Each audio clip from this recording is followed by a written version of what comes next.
Kita mulai. Tayyib. Bismillah.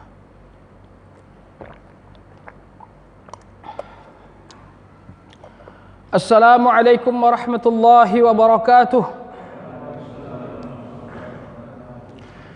Innal hamdalillah nahmaduhu wa nasta'inuhu wa nastaghfiruh wa na'udzu billahi min shururi anfusina wa sayyiati a'malina. Man yahdihillahu fala mudilla lahu wa man yudlil fala hadiya lahu. Ashhadu an la ilaha illallah wahdahu la syarika lah wa ashhadu anna Muhammadan abduhu wa rasuluh. Allahumma salli ala Muhammad wa ala alihi wa ashabihi ajma'in. Amma ba'du, jamaah kaum muslimin wal muslimat Masjid Al-Ikhlas yang dirahmati Allah Subhanahu wa taala, kita pada malam hari ini kembali dengan kajian kita, kajian kitab Al-Arba'in An-Nawawiyah karya Abu Zakaria Yahya ibnu Sharaf An-Nawawi rahimahullahu taala.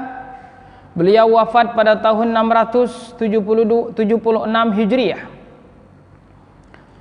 Salah satu dari imam Ahlus Sunnah wal Jamaah, dan banyak dari kitab-kitab beliau yang kita mengambil manfaat darinya. Di antaranya adalah Al-Arba'in An-Nawawiyah, dan juga kitab yang terkenal Riyadhus Shalihin, dan juga dalam fikih Raudhatul Talibin, kemudian juga Al-Majmu' Syarhul Muhadzab, kemudian juga dalam zikir-zikir Al-Adhkar, dan juga dalam bab para penghafal Al-Quran At-Tibyan fi adabi hamalatil Quran, dan juga kitab-kitab lainnya. Dan beliau, walaupun di awal-awalnya beliau terpengaruh dengan akidah Asy'ariyah, namun di akhir-akhir hayat beliau rujuk kepada akidah salaf.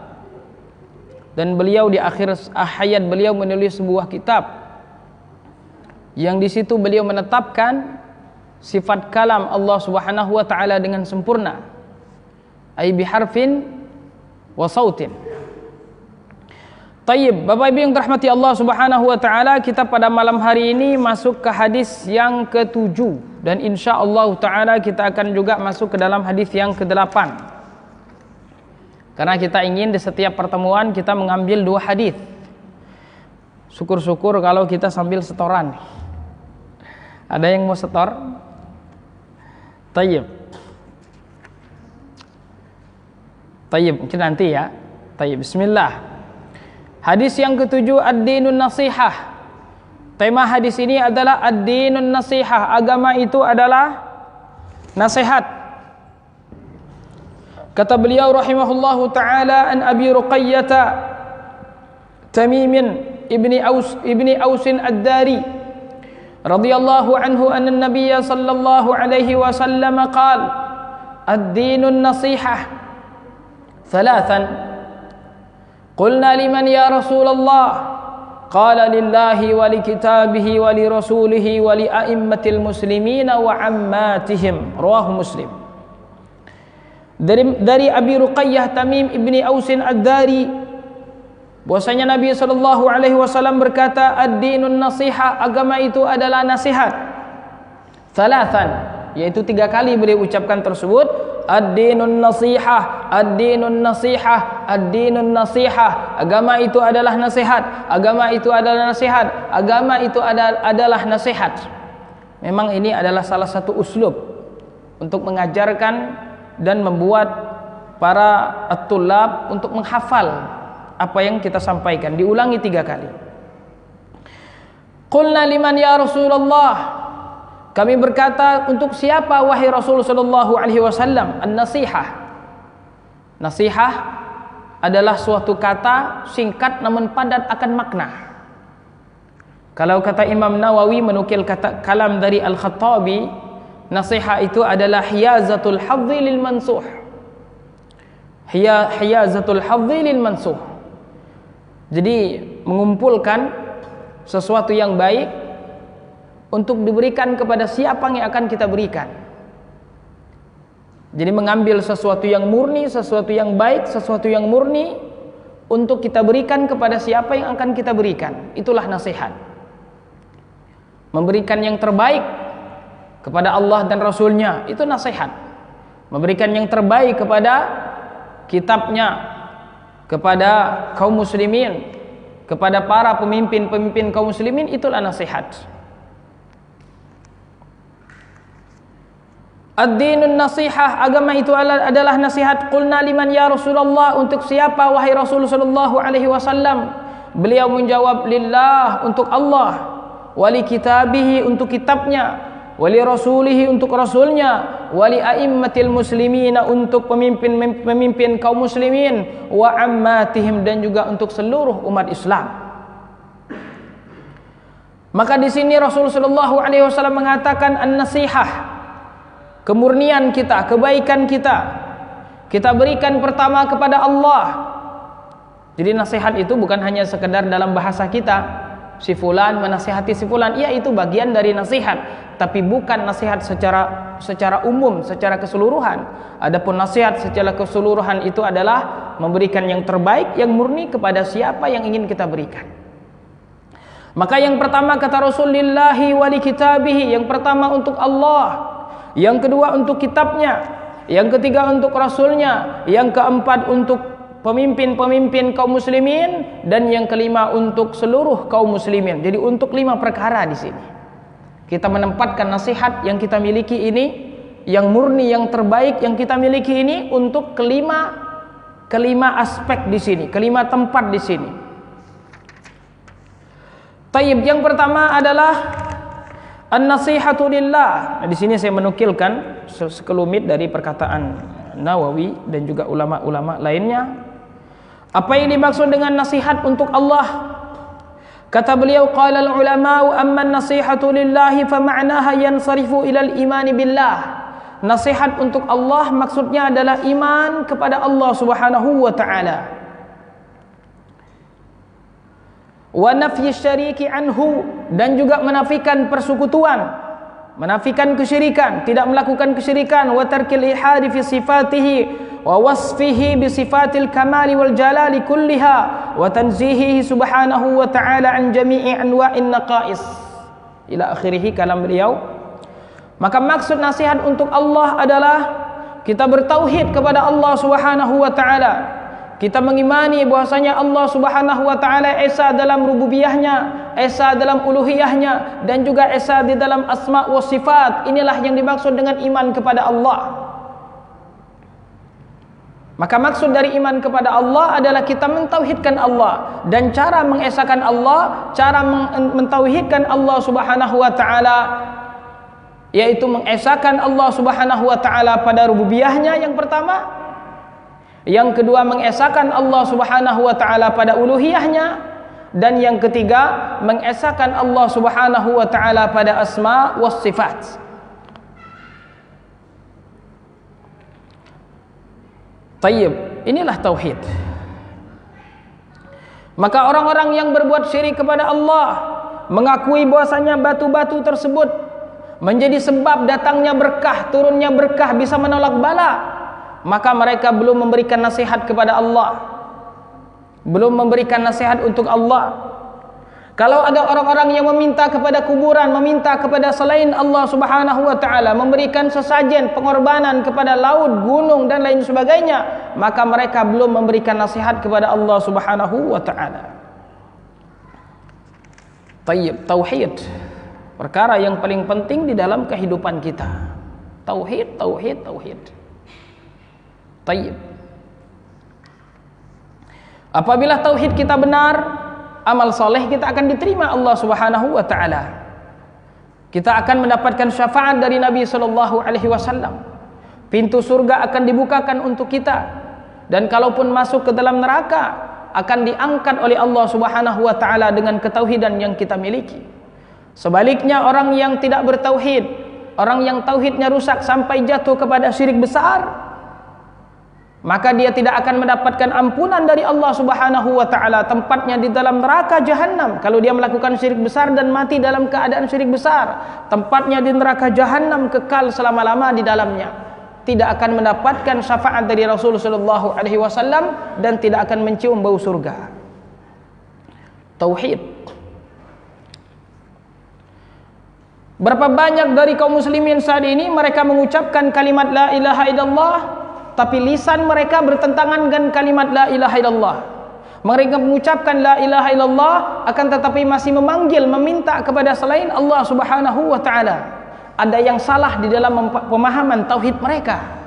Maka tugas kita adalah meluruskan ketauhidan umat yang rusak. Maka jamaah sekalian dirahmati Allah, kalau tauhid kita sudah benar, maka banyak dari permasalahan umat ini akan selesai. Karena tauhid ini dasar. Kalau tauhid kita rusak, maka pasti amal soleh kita akan rusak, iman kita kepada yang lainnya juga akan rusak, terus juga hal-hal yang lainnya juga akan rusak. Tidak mungkin kita menyatukan umat tanpa tauhid yang benar. Tidak mungkin umat Islam akan maju. Tidak mungkin umat Islam akan berani menghadapi musuh-musuh Allah. Tidak akan mungkin umat Islam disegani oleh umat yang lain kalau mereka tidak kembali kepada tauhid.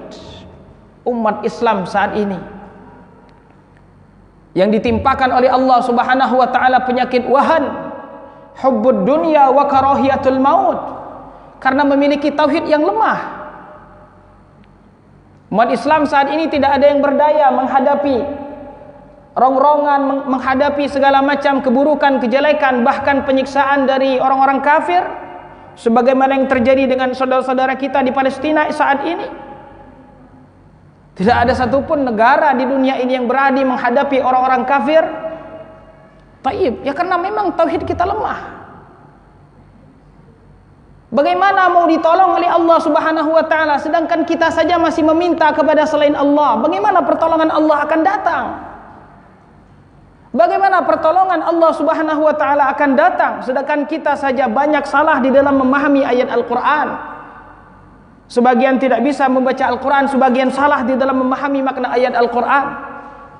Bagaimana akan ditolong oleh Allah Subhanahu wa taala? Kaum muslimin masih memberikan persembahan-persembahan kecuali kepada selain Allah. Masih ada yang meminta tolong kepada selain Allah, istighosah kepada selain Allah. Bagaimana mau ditolong oleh Allah Subhanahu wa taala tauhid? Bagaimana kaum muslimin mau ditolong oleh Allah Subhanahu wa taala sedangkan mereka masih bertawakal, bersandar kepada selain Allah? Bagaimana Allah mau menolong mereka?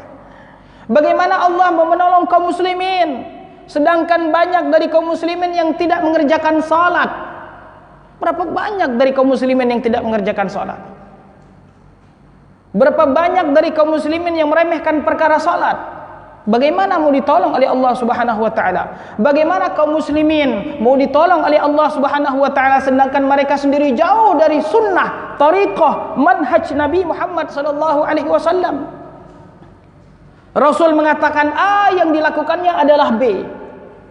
Bagaimana mau ditolong oleh Allah Subhanahu wa taala? Kembalikan umat kepada tauhid, kembalikan umat kepada manhaj sahabat, manhaj salafus salih, orang-orang terdahulu.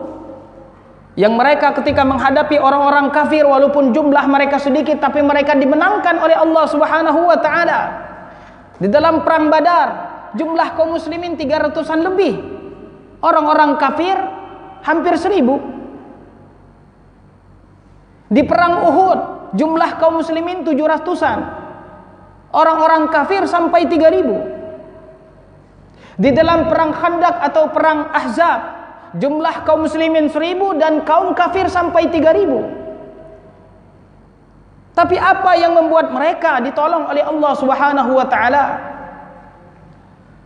Mereka betul-betul menegakkan perintah Allah Subhanahu wa taala. Allah Subhanahu wa taala perintahkan kepada kita, wa a'iddu lahum mastata'tum min quwwah, dan wa a'iddu, dan persiapkan kalian wahai umat Islam, kekuatan yang kalian miliki untuk menghadapi musuh-musuh Allah harus dalam keadaan siap.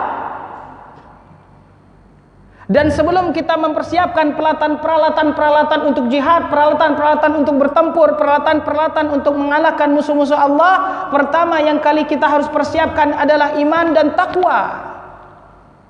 Tauhid yang benar kepada Allah Subhanahu wa taala. Ini pertama kali yang harus kita siapkan. Tayyib.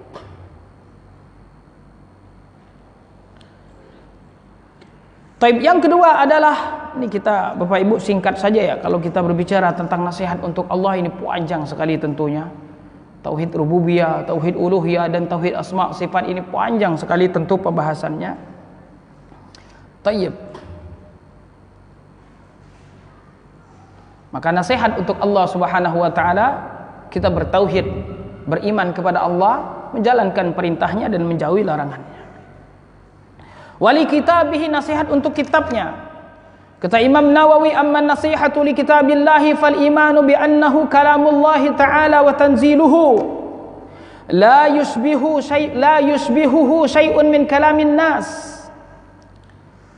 Kata beliau, iman, nasihat untuk kitab Allah adalah iman. Kita meyakini bahwasanya Al-Quran adalah kalam Allah Subhanahu wa ta'ala. Dan kalam Allah Subhanahu wa taala adalah salah satu dari sifat Allah Subhanahu wa taala, dan sifat Allah Subhanahu wa taala ghairu makhluk.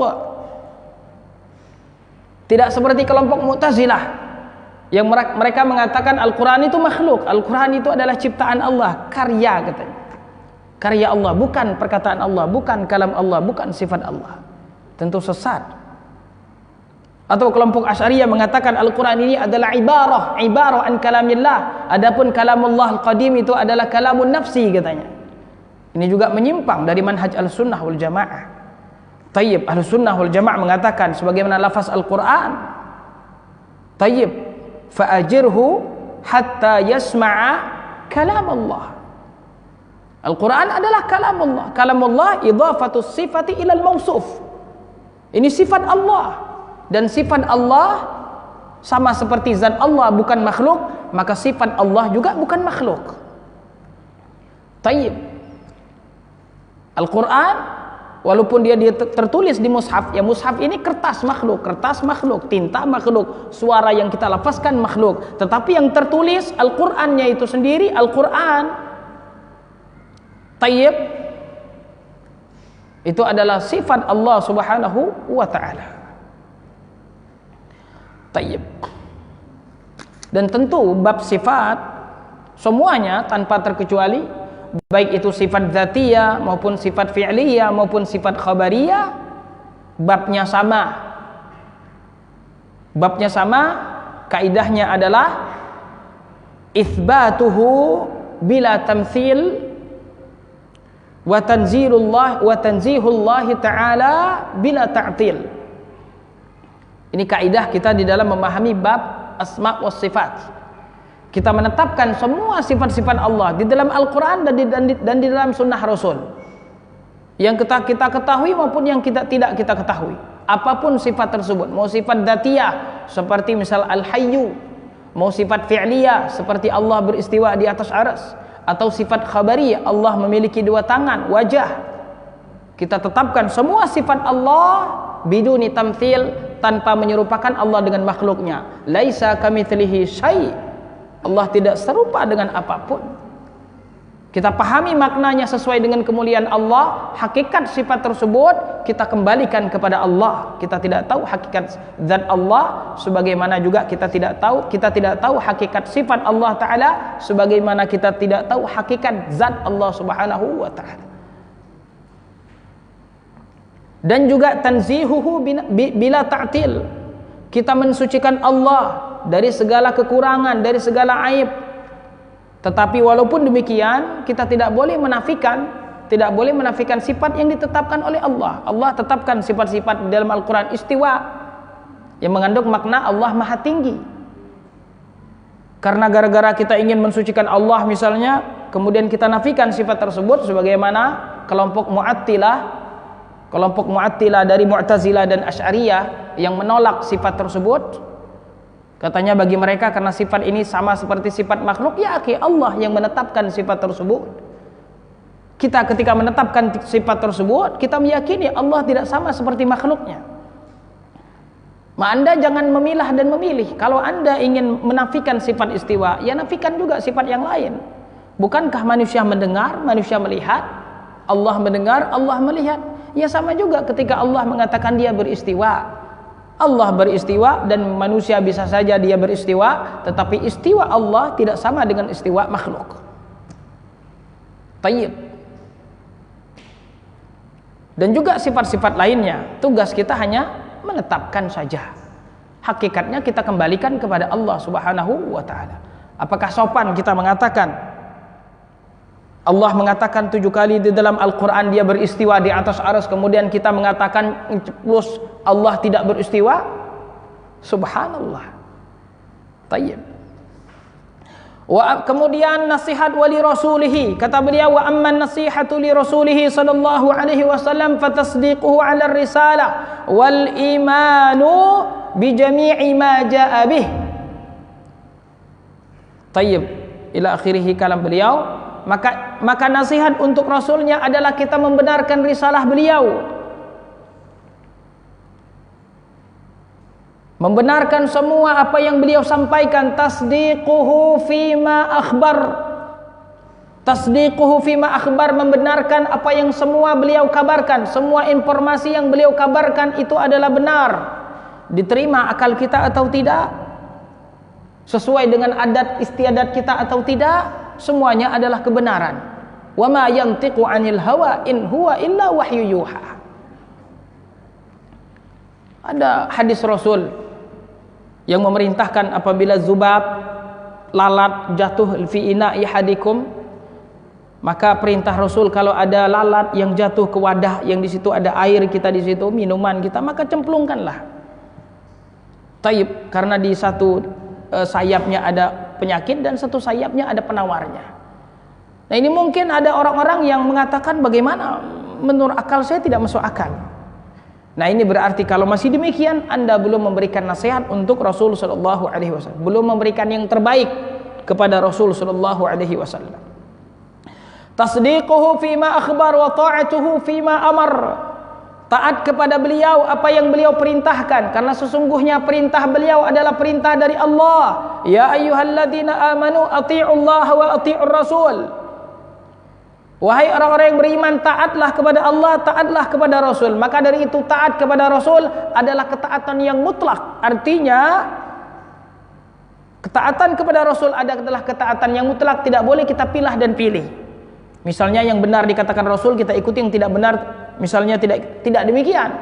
Ketaatan Rasul ketaatan yang mutlak. Kalau pemerintah itu ketaatan kita muqayyad, selama tidak bertentangan dengan syariat Allah wajib kita taati. Ati'ullah wa ati'ur rasul wa ulil amri minkum. Tetapi kalau Rasulullah ketaatan kita mutlak, semua yang diperintahkan Rasul adalah kebaikan, wahyu dari Allah, wajib kita taati. Allah Subhanahu wa taala berfirman, "Wa ma atakumur rasulu fakhudhu." Apa yang didatangkan Rasul untuk kalian, fakhudhu, maka ambillah. Ambillah. Tidak ada misalnya pikirkanlah, renungkanlah, perbandingkanlah dengan adat sesuai. Fakhudhu, ambillah. Maka mutlak ketaatan kita kepada Rasul sallallahu alaihi wasallam. Tayyib. Tasdiquhu fima tasdiquhu fima akhbar wa ta'atuhu fima amar wajtinabu ma naha anhu wa zajar. Menjauhi apa yang dilarang oleh beliau, menjauhi apa yang dilarang oleh beliau. Ini juga bentuk nasihat kita untuk beliau. Maka dari itu kita harus banyak membaca hadis-hadis Rasul, dan kita harus insaf. Sebagian umat kenapa terjatuh kepada kesesatan dan penyimpangan? Karena sebagian mereka menerima sebagian hadis Rasul dan menolak sebagian hadis Rasul. Hadis yang tidak sesuai dengan keinginan mereka imma ditolak atau imma ditakwil.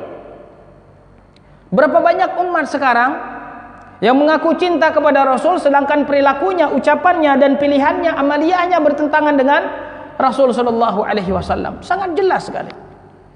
Bukankah Rasul memerintahkan kepada kita agar kita memelihara jenggot, agar kita mengangkat pakaian kita, tidak seperti orang-orang Romawi yang menurunkan pakaian mereka di bawah mata kaki. Tayyib, bukankah ini adalah perintah Rasul sallallahu alaihi wasallam? Perintah Rasul untuk menegakkan salat di dalam masjid. Kalau gitu buat apa dibangun masjid? Buat apa panggilan azan? Buat apa Rasul sampai membakar rumah orang-orang yang tidak mau mendatangi masjid? Tayyib. Kemudian juga hal-hal lainnya yang berkenaan dengan perintah Rasul sallallahu alaihi wasallam. Jangan meninggikan kuburan, jangan membangun bangunan di atas kuburan, jangan membangun masjid di atas kuburan, jangan memberikan lampu di kuburan. Perintah Rasul sallallahu alaihi wasallam, jangan menjadikan kuburan itu seperti Id, meraya-rayakan sesuatu di kuburan. Perintah Rasul sallallahu alaihi wasallam dan juga larangan Rasul sallallahu alaihi wasallam. Tetapi kadang apa yang diperintahkan Rasul kita lain yang kita lakukan, apa yang dilarang oleh Rasul juga lain yang kita lakukan. Tayyib. Maka itu berarti kita belum murni memberikan nasihat untuk Rasul sallallahu alaihi wasallam. Kemudian nasihat selanjutnya adalah wali a'immatil muslimin, dan nasihat untuk pemimpin-pemimpin kaum muslimin. Dan ini juga banyak disalahpahami dan juga disalah amalkan oleh kaum muslimin. Subhanallah. Padahal banyak dari ayat-ayat Al-Quran dan hadis-hadis Nabi sallallahu alaihi wasallam, terutama hadis-hadis Nabi sallallahu alaihi wasallam yang memerintahkan kita untuk taat dan patuh kepada pemimpin kita. Wajib taat kepada pemimpin tersebut. Dan kita harus ada baiat kepada pemimpin kita, dan tidak boleh berbaiat kecuali kepada pemimpin kita. Tidak boleh baiat kepada organisasi dan lain sebagainya, apalagi berbaiat untuk guru, untuk kelompok ini, kelompok itu. Tidak boleh berbaiat kecuali untuk pemerintah saja. Dalam hal ini adalah presiden kita, Bapak Jokowi. Kita harus mengakui dia sebagai pemimpin kita. Kalau ada orang mati dan tidak mengakui Pak Jokowi sebagai pemimpin, maka dia mati seperti matinya orang-orang jahiliyah yang tidak punya pemimpin. Walaupun dulu mungkin bukan pilihan Anda, tetapi dia sudah menjadi pemimpin, seorang muslim dengan cara yang sah, maka dia adalah pemimpin kita. Kita wajib taat dan patuh kepadanya selama tidak memerintahkan kemaksiatan.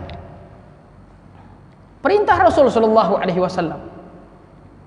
Tayyib, kata Nabi sallallahu alaihi wasallam, "Alal mar'il muslimi as-sam'u wa ta'atu fima ahabba wa kariha illa an yu'mara bi ma'siyatin fa in umira bi ma'siyatin fala sam'a wa la ta'ata."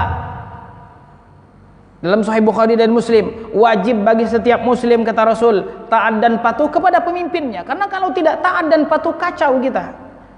Kapan kita mau bersatu? Kapan kita mau maju? Kapan kita mau tenang, tentram, damai kalau kita saling gontok-gontokan antara pemerintah dan rakyat saja tidak akur, saling menjelekan, saling adu domba dan lain sebagainya? Kapan negara kita, kapan pemerintah kita mau maju? Setiap ada kebijakan ditantang, setiap ada hal ini ditantang, kapan kita mau majunya? Maka dari itu kemaslahatan adalah taat kepada pemerintah selama tidak menjerumuskan kepada kemaksiatan. Kalau urusannya sudah bertentangan dengan syariat Allah, maka tidak boleh kita taat apapun yang terjadi. Tayyib. Fima ahabba wa kariha, kata Rasul. Pada yang kita suka maupun yang kita tidak suka, kita wajib taat. Bukan hanya yang kita suka, yang tidak suka saja kita wajib taat. Illa an yu'maru bi ma'siyah, kecuali dia memerintahkan kepada maksiat. Kata Rasul juga, man kariha min amirihi syai'an falyasbir. Barang siapa yang tidak suka dengan keputusan pemimpinnya, maka hendaklah dia sabar. Hendaklah dia sabar. Bukan kemudian menentang pemerintah, bukan. Kata Rasul, falyasbir, sabarlah kita. Kalau hak kita tidak diberikan, subhanallah, dosanya dosa pemerintah, bukan dosa kita. Dan nanti pahalanya akan kita ambil di akhirat, dan hak kita akan diberikan kepada kita nanti di akhirat, kalaupun hak kita tidak diberikan di dunia. Tapi kita perintah Rasul tetap wajib taat. Man kariha min amirihi syai'an falyasbir. Barang siapa yang benci dari keputusan amirnya, maka hendaklah dia sabar. Karena barang siapa yang berlepas diri dari pemerintahnya, ini kelompok-kelompok Khawarij yang berlepas diri dari pemerintah, oh itu bukan pemerintah saya, itu bukan presiden saya. Presiden saya si fulan. Tayyib. Saya berpisah dari kaum muslimin. Orang muslimin orang-orang jahiliyah, kafir katanya. Ini khawarij. Tidak mau sholat bersama kaum muslimin. Maka dia kata Rasul, mata mitatan jahiliyah, mati seperti matinya orang-orang jahiliyah, mati yang tidak punya pemimpin. Tayyib. Isma'u wa ati'u kata Rasul, wa in istu'mila 'alaikum 'abdun habasyi. Taatlah dan dengarlah kalian walaupun yang memerintahkan kalian adalah seorang hamba Habasyi berkulit hitam, tidak pantas menjadi pemimpin, tidak memenuhi syarat. Tapi kalau dia menjadi pemimpin, kita wajib taat dan patuh. Tayyib, seperti itunya Rasul sallallahu alaihi wasallam memerintahkan kita untuk taat. Terus tadi mengatakan iya, kitanya taat dan patuh. Tapi kalau katanya pemimpinnya seperti Abu Bakar, ada subhat-subhat seperti itu. Katanya kalau pemimpinnya seperti Umar, kalau pemimpinnya seperti Utsman dan Ali, subhanallah. Tidak bacakah kita hadis-hadis lain? Buka hadis-hadis di dalam Riyadhus Shalihin. Kata Imam Nawawi, babu wujubi ta'ati wulatil amri. Kata Imam Nawawi, wajibnya kita taat kepada pemerintah. Dan juga beliau menyebutkan hadis-hadis yang berkenaan dengan fitnah-fitnah di akhir zaman. Tayyib. Dan juga banyak disebutkan di dalam hadis-hadis yang lain bahwasanya nanti di akhir zaman akan muncul pemimpin-pemimpin yang hanya mementingkan dirinya sendiri, pemimpin-pemimpin yang badannya berbadan manusia tapi hatinya hati iblis, sampai seperti itunya. Maka kemudian sahabat bertanya, hadis dalam Sahih Muslim, bertanya kepada Rasul sallallahu alaihi wasallam, ala nuqatiluhum wahai Rasul, pemimpin yang seperti itu apakah kita tidak perangi saja, yang membuat rusak umat, yang membuat hal-hal lain sebagainya? La, kata Rasul, ma aqamu fikumus shalah, selama di kalian masih ditegakkan salat, kita masih boleh melakukan salat, tetap kita taat dan patuh. Dalam riwayat lain, dalam hadis lain, illa an tarau kufran bawahan indakum fihi minallahi burhan, tidak boleh kalian keluar dari pemimpin walaupun pemimpin jelek, rakus, tidak menerapkan hukum Allah, illa antarau kufran bawahan, kecuali kalau kalian melihat kekufuran yang jelas dari pemimpin kalian tersebut. Tidak ada perbedaan antara para ulama, itu kufur. Kalian memiliki dalil, itu kufur, dan kalian melihat dengan mata kepala kalian sendiri dia melakukan kekufuran. Dan itu pun kata para ulama melihat maslahah dan mafsadah.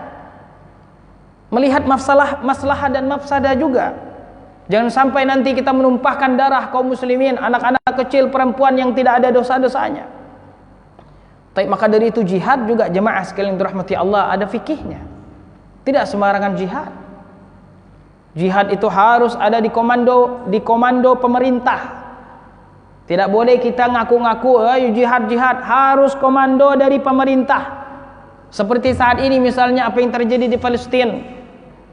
Tidak boleh kita keluar sendirian misalnya ke sana. Harus ada komando dari pemerintah. Kecuali kalau seandainya musuh yang sudah datang ke tempat kita, itu namanya jihadud difa'. Jihadud difa'. Tapi kalau jihad talab ini harus ada yang komando. Karena kalau tidak ada maka kacau balau nantinya kita. Kacau balau nanti, tidak bersatu kita. Dan tidak ada persiapan penuh dan lain sebagainya. Tayyib. Maka salah satu dari hikmah kita taat kepada pemerintah adalah banyak dari hal-hal yang memang tidak bisa dilakukan kecuali dengan pemerintah. Jihad misalnya harus dengan pemerintah.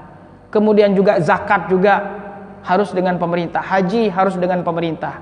Kemudian juga ibadah lainnya, menentukan bulan Ramadan, menentukan bulan Syawal harus dengan pemerintah. Tayyib. Menerapkan hukum-hukum Allah, potong tangan, qisas, rajam karena zina, dan harus pemerintah yang menerapkannya. Tidak boleh kita, oh ini membunuh nih, qisas, oh ini mencuri, tidak boleh, harus pemerintah yang melaksanakannya. Tayyib.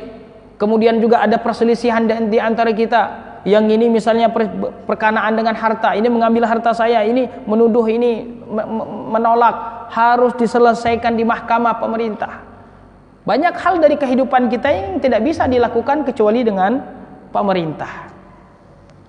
Maka dari itu kita digelar dengan ahlus sunnah wal jamaah. Disebut dengan ahlus sunnah karena kita memegang sunnah Rasul sallallahu alaihi wasallam, dan sunnah lawannya bid'ah. Dan jamaah adalah kita berpegang kepada jamaah kaum muslimin, tidak berpisah dari mereka. Taib, tidak seperti Khawarij, menganggap pemerintah yang tidak melaksanakan hukum Allah kafir. Ini Khawarij. Dan umat juga katanya adalah umat jahiliyah kafir. Ini mereka yang berpisah dari jamaah kaum muslimin. Taib. Kemudian wali a'immatil muslimina wa ammatihim, dan juga nasihat kepada seluruh kaum muslimin. Kata beliau, nasihat kepada kaum muslimin di sini adalah, di sini beliau tadi, fa muawanatuhum 'alal haqqi wa ta'atuhum fihi wa amruhum bihi wa nahyuhum. Tayyib, wa tadhkiruhum birifqin wa ilamihim bima ghafalu anhu wa lam yablughu min huquqil muslimin. Nah, salah satu nasihat beliau katanya, tayyib, ketika menasihati pemerintah juga, manhaj kita ahlu sunnah wal jamaah menasihati pemerintah, tidak menasihati pemerintah di podium, di mimbar, tidak. Sampaikan nasihat dengan pemerintah dengan adab. Tidak boleh mencela, mencaci maki pemerintah, apalagi memfitnah. Sampaikan nasihat kepada pemerintah lewat perwakilan-perwakilan kita, atau kita utus orang ke sana, atau kita sampaikan secara langsung. Pemerintah kita menerima, alhamdulillah. Tidak menerima, ya terserah dia dan Allah.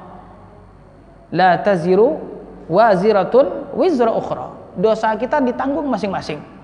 Dan kita ketika tidak bisa melaksanakannya, la yukallifullahu nafsan illa wus'aha. Banyak tempat kemaksiatan di sekeliling kita. Ini tugas pemerintah.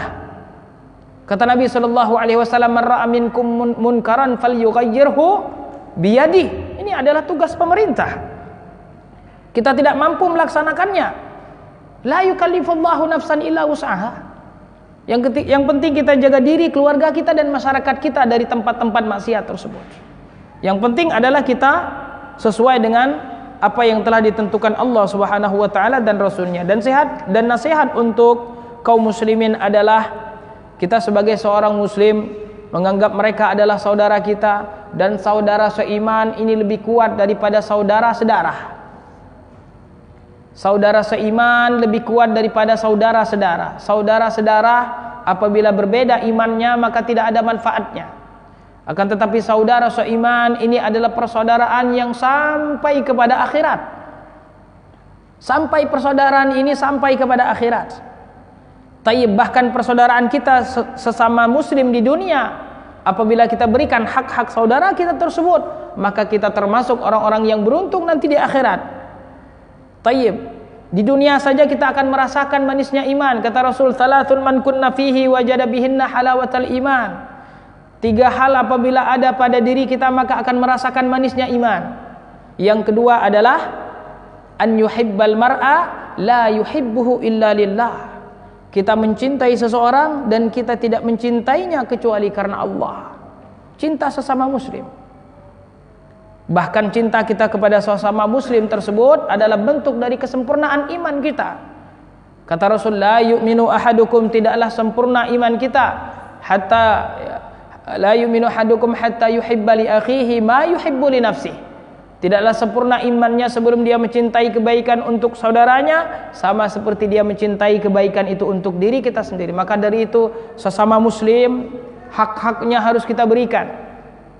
5 hak yang disebutkan di dalam hadis Rasulullah SAW. Ketika dia mengucapkan salam, kita jawab salamnya. Ketika dia minta tolong, kita bantu. Ketika dia mengajak ke rumahnya, kita jawab dakwahnya. Ketika sakit, kita jenguk. Ketika dia meninggal, kita urus jenazahnya. Ketika dia bersin mengucapkan alhamdulillah, kita jawab dengan yarhamukallah. Hak-haknya tidak boleh kita hinakan, tidak boleh kita tipu, tidak boleh kita zalimi, tidak boleh kita cela, tidak boleh kita zalimi hartanya, darahnya dan kehormatannya. Menggibahinya pun sangat terlarang oleh Allah, dari Allah Subhanahu wa taala. Menggibahi seorang muslim sama seperti kita makan bangkai saudara kita. Ghibah, dosa besar. Ini artinya Allah menjaga betul-betul kepribadian seorang muslim agar tidak tercatati. Hartanya tidak boleh kita makan kecuali dengan cara halal. Dia memberikan kepada kita, atau kita beli, atau kita pinjam, Di dalam di syariat dijaga harta tersebut. Tidak boleh kita tumpahkan darahnya. Kalau kita tumpahkan darahnya, darah kita yang akan ditumpahkan oleh Islam. Terjaga. Subhanallah. Bahkan perkara-perkara hal sifatnya muamalah saja Rasul melarang, la yabi' ba'dukum ala bai'i akhi. Kalau saudara kita lagi transaksi melakukan jual beli, maka kita tidak boleh masuk ingin mengambil itu, ingin membeli tersebut sedangkan transaksi masih berjalan. Tidak boleh. Kalau ada saudara kita yang telah melamar seorang perempuan, maka kita tidak boleh masuk. La yaktubu ala khitbati akhi, kata Rasul. Dan lain sebagainya yang memang dilarang di dalam Islam agar tidak memecah belah kaum muslimin, agar tidak menyakiti kaum muslimin, agar kehormatan, darah dan harta kaum muslimin tetap terjaga. Tayyib, maka ini semua adalah nasihat untuk kaum muslimin. Tayyib. Kita hadis yang kedua atau kita salat dulu? Kita salat dulu ya. Setelah ini baru kita masuk ke hadis yang kedua. Barakallahu fikum. Walhamdulillahi rabbil alamin. Wassalamualaikum warahmatullahi wabarakatuh.